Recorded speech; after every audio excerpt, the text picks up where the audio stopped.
friends. Put down your gadgets. Turn away from your computers.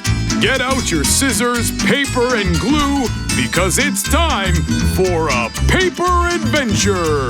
All right! Aristotle, knock knock, paper tales!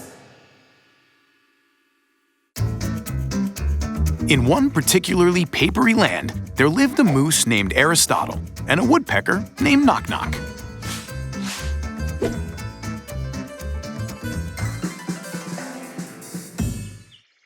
One day, Aristotle and Knock Knock went out for a walk through the paper forest and bumped into some very strange flowers growing in a meadow. Hey, Knock, my old friend. Take a look at how strange these flowers look.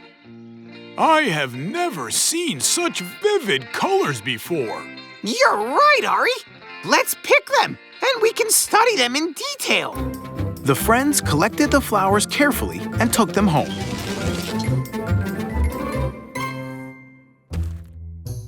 Just think! Maybe we've discovered a new flower species. A lot of new flower species, actually. I bet you in the language of scientists, they would call it a flowerus many-colorus. I guess we should celebrate this and drink some sweet ink tea. Maybe you know by now that Aristotle and Knock Knock love to drink ink tea very much. Sweet tea in particular. I'd love to drink some sweet tea with pleasure. Yikes! Knock Knock, look! Our room burst into blossom. But at that moment, Knock Knock noticed that the flowers they brought were gone. Ari, I don't want to spoil our fun, but those flowers have disappeared. And I think they've moved to this side. Unbelievable! The flowers seem to have mysteriously shifted. Ari, are flowers able to move? No, they aren't. If only... If only what?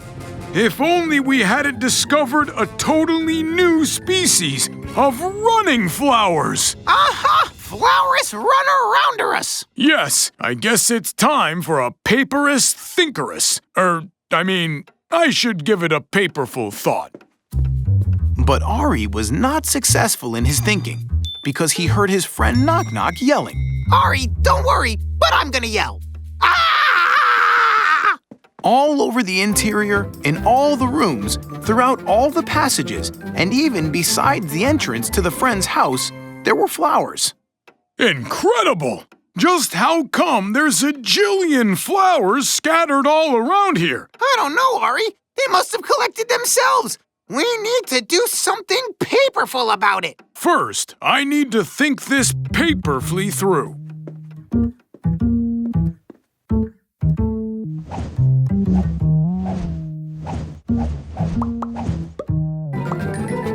Well, of course.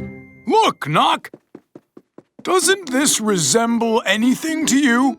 Sure, it's a queue. But why would flowers stand in a queue? Aristotle took his friend to the start of the queue and poured some sweet tea in a saucer. The flowers would not join a queue, but the butterflies would.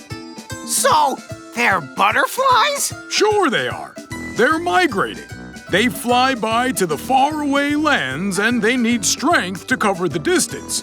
That's why they're so attracted by this sweet tea of yours.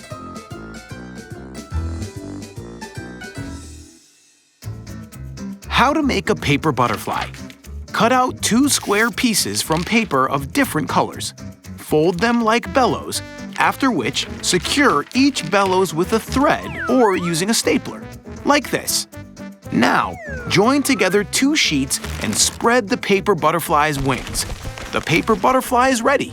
So, Ari, it turns out now that we didn't discover any new species of flowers. My dear Knock Knock, instead, we've discovered many new species of butterflies.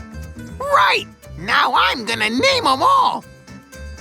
We'll call this Reddest tea drinkerus, and this one can be Yellowish sugar chumpus, and, Blue wingus papillonis. There you go. Aristotle the moose and Knock Knock the woodpecker were paper-whelmingly happy that they had helped the butterflies gain some strength for their long, long flight. And when the flock of butterflies took to the air and flew away, the friends kept watching them disappear. It was all very beautiful, because butterflies resemble flowers so much. Flowers which can fly. See you next paper time.